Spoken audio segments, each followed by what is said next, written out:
And on this video, I'm gonna give you a complete tour of the menu for the WOLFBOX G890 and my preferred settings for it. Now, I have previously reviewed this dashcam on the channel. If you guys wanna see the full review video, I'll put a link to it in the description down below, along with the link to this dashcam in case you wanna get one for yourself. And starting off with how to access the settings menu, that is done by stopping the current recording. As soon as the recording stops, now I'm able to go into the settings menu with the gear icon. And the first setting is going to be language, and there is actually quite a bit of languages on this dash cam in case you wanted to change it from the default one. Next up is going to be time and date. Now, this information is set automatically by the GPS, so as long as you set the correct time zone, the dash cam should have the correct date and time. However, if you wanted to manually set the date and time, you can turn off that GPS function, and then you can do that here. There's also the ability to customize this between 24-hour mode or off, which will give you AM/PM time. Next up is storage. Here you can see how much space has been consumed and how much is available on the current memory card that's loaded on the dashcam. Also, you'll find this format SD card option. This will blank out all the memory card completely in one touch. It is also recommended to use this function every time a brand new memory card has been installed on the dashcam. And still on the subject of formatting, dashcam manufacturers recommend that you regularly format your memory card to ensure best performance, and this dashcam can do that for you automatically, and you can select to have it done automatically every 15 days, every 30 days, or you can turn this off completely if you want to do the formatting manually. Now let's move over to the next section of settings, and the next one is gonna be resolution. And here you can enable all three cameras to function at the same time or only the front and the rear. Now, if you select all three of them to function at the same time, you can get 1440 for the front and full high definition for the cabin and the rear. You could also choose to decrease the resolution for all three cameras to record in full high definition. This will allow you to fit more video onto your memory card. However, I like to run mine at its maximum resolution. Now, if you don't plan to run the cabin camera, you could select 2160 by 1080. Now, this is going to increase the resolution of that front camera, and the rear is going to record in full high definition. And again, here you could also choose to decrease the resolution for both the front and the rear to 1440p and 1080p for the rear, or full high definition for both the front and the rear in case you wanted to fit a lot more into the memory card. Next up is video frame rate of the front camera, and you get two choices, 28 frames per second or 30 frames per second. The higher the number here, the more smoothly the video is going to look, and potentially the more clear it's going to look. So I like to leave mine at 30 frames per second. Next up is loop recording. Dashcams record continuously, but they segment the video into smaller clips. That way they are more manageable. And here you can select how long you want those clips of video to be, either 1 minute in length, 3 minutes in length, 5 minutes in length, or if you wanted to turn off loop recording. I do not recommend that you turn off loop recording. Dashcams perform best when loop recording is on, and I personally like to use 3 minutes. That way I don't end up with a lot of 1 minute files, and I also don't end up with very large 5 minute files. I find 3 minutes, it's a nice in between, but this is mostly a matter of preference. And the next option is internal camera mirror. This allows you to flip the cabin video horizontally. Notice that the setting is currently on, and let me show you what that looks like. Notice which side I am on the cabin video. I'm currently on this side, but I'm gonna stop the video and I'm gonna show you what happens when I change that function to off, and notice what happens. I moved over to the other side. Essentially, it flipped the video horizontally. Now, technically for the cabin view, I don't really care too much which side I'm on. I can always change that later on editing software, but if you don't have access to editing software and if you wanted to change that video horizontally for the cabin, that could be done in here. Moving over to the next page of settings, we get internal rotate display 180 degrees. This pertains to the cabin camera, and you can either have this option on or off. And what this does, this just flips the video vertically. So notice right now that it's currently set to off. Let's take a look at the video and you can see where I am. Now I'm gonna change that setting so we can see what that looks like. I'm gonna go back into here and notice that I am upside down. If the cabin camera had been installed upside down, changing that setting will allow me to correct for it. The next option is gonna be rear camera mirror, and is currently set to on. This affects the rear camera and allows us to flip the video horizontally. Let's take a look at that. Notice where the car is located and the sidewalk. Right now, the video looks like if I was looking through a mirror, giving me a mirror view of what's behind me. But notice what happens if I change that setting. I'm gonna turn this to off. Notice that the car now moved to the other side, including the sidewalk. So now it does not look like a mirror would show me the perspective. So this could potentially throw me off when driving. So I like to turn this function on. That way my digital mirror shows me a view similar to what would be shown on a real mirror, which is a mirror view. The rear camera video can also be flipped vertically with the rear rotate display function.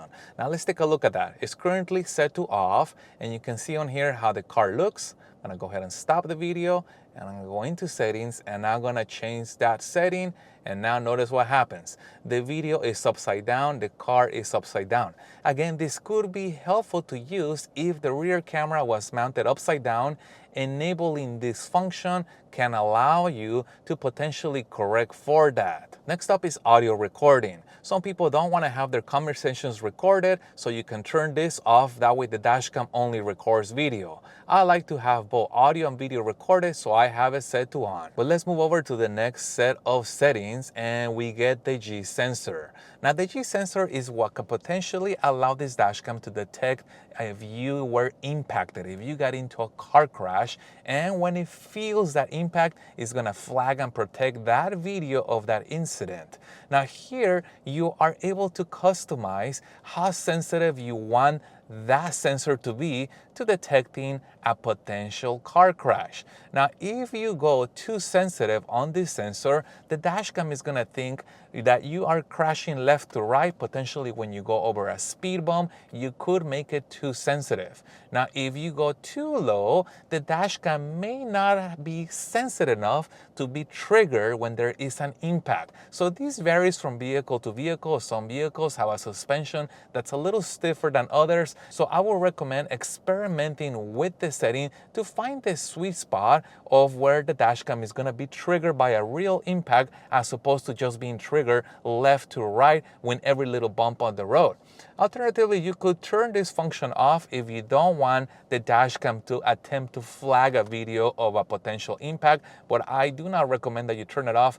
I usually recommend at least turning it on somewhere in the middle so you have some level of automatic protection. The video is still gonna be here even if it's not triggered, but the dashcam is not gonna flag and protect it. Now also, I wanna show you that this has several sections for the G sensor: forward and backward sensitivity, leftward and rightward sensitivity, and upward and downward sensitivity. Now I have not seen this on dashcams. It's not very common. This is one of the first, if not the only dashcam that I know that allows you to customize the direction of the G sensor independently. Now, so far from my experimentation, I either just move it all in a complete set like that, as opposed to moving it individually, but you could potentially set different levels of G sensor sensitivity for the different orientations of the impact coming in the direction of your vehicle. The next option is battery low voltage protection.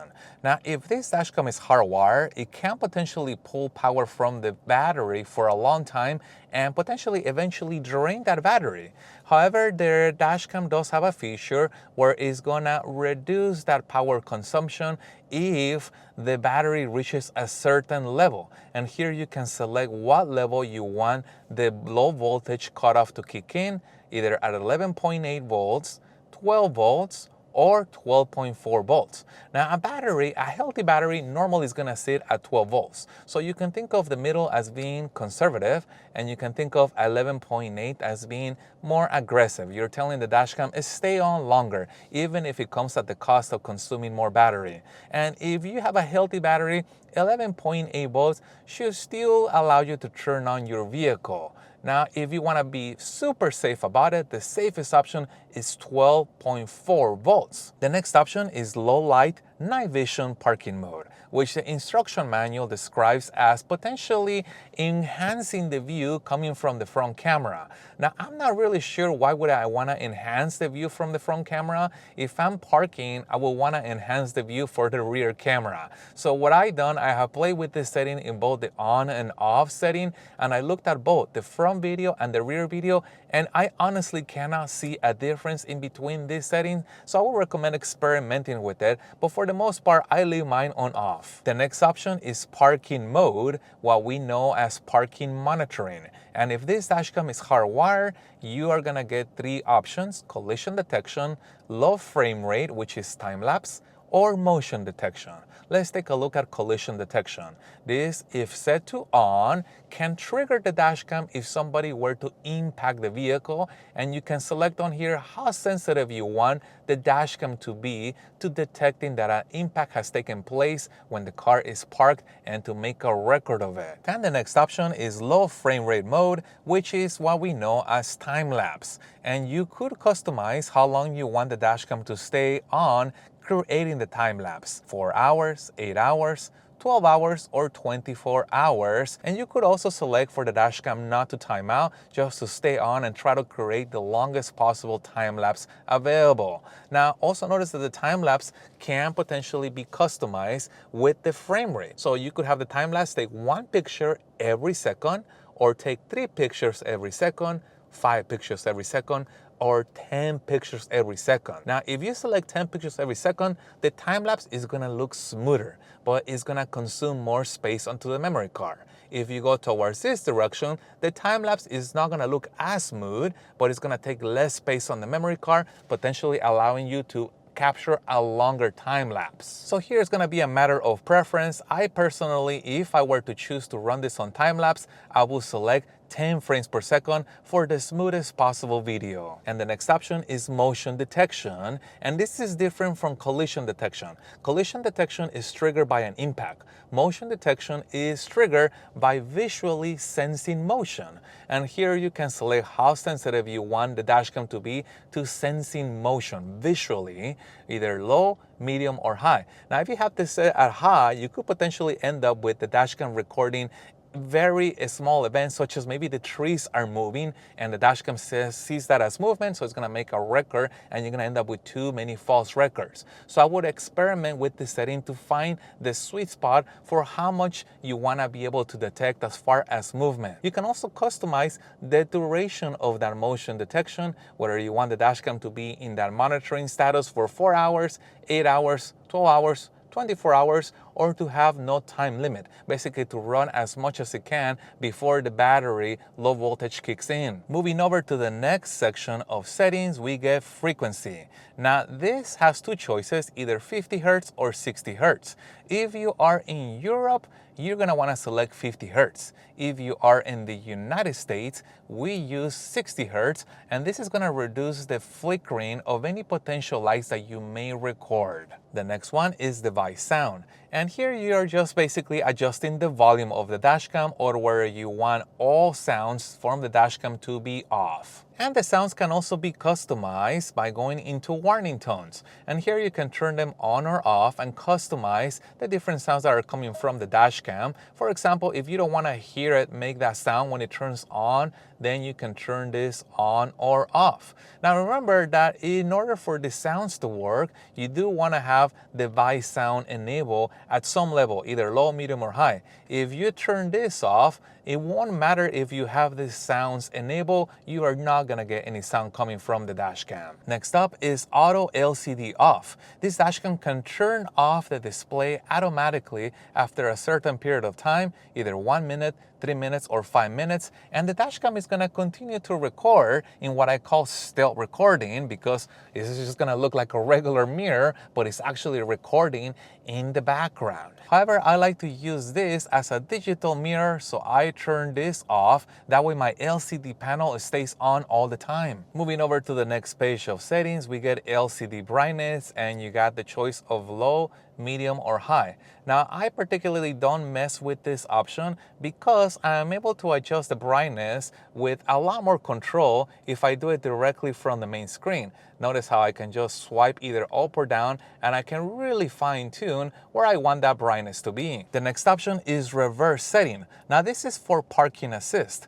If you want to have reverse guidelines, you're going to want to turn this on. If you don't want reverse guidelines, you're going to want to turn this off. And to fine tune the reverse guidelines, that is done with this option right here.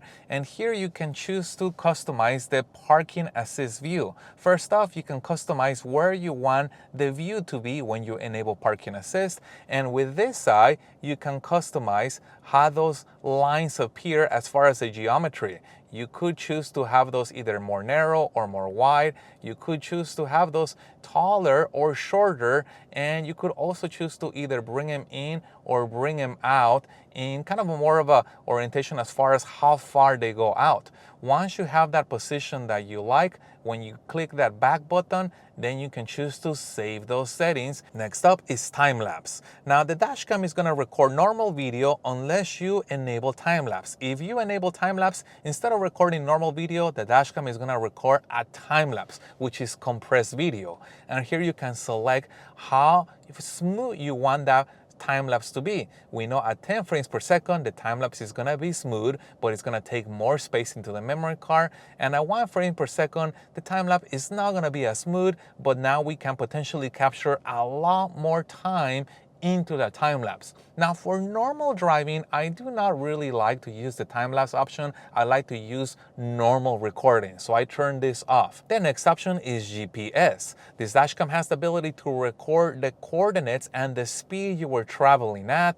And if you wanted to have extra privacy, I know some people don't want to have their location or speed recorded, you could turn off the GPS function. You could also change the speed unit between kilometers per hour or miles per hour. Moving over to the last page of settings, we get stamp. Now, these are the watermarks that are recorded with the video, and you can customize them and turn them on or off. You can customize whether you want that date and time, or whether you want the speed stamp, or whether you want the GPS location to be on or off, again, shown as a watermark on the video. Now, it is important to remember that if you do want that speed and GPS location stamp, you want to make sure that the GPS functionality is on. And default settings allows you to restore the Dashcam settings to what they were when the Dashcam was brand new. And under System Info, you can also see the current firmware that the Dashcam is currently running. So hopefully this video helped you understand how the G890 works and how to use it to its full potential. Remember, I placed a link in the description down below to the full review video for it, along with the link to the Dashcam in case you want to get one for yourself. And if you guys have any other questions regarding this, please put that in the comments also. If you found any part of this video helpful, make sure you hit the like button to support the channel, and stay tuned as I have a lot more Dashcam reviews and tutorials coming up. Thank you guys for watching, and as always, I'll see you on the next one.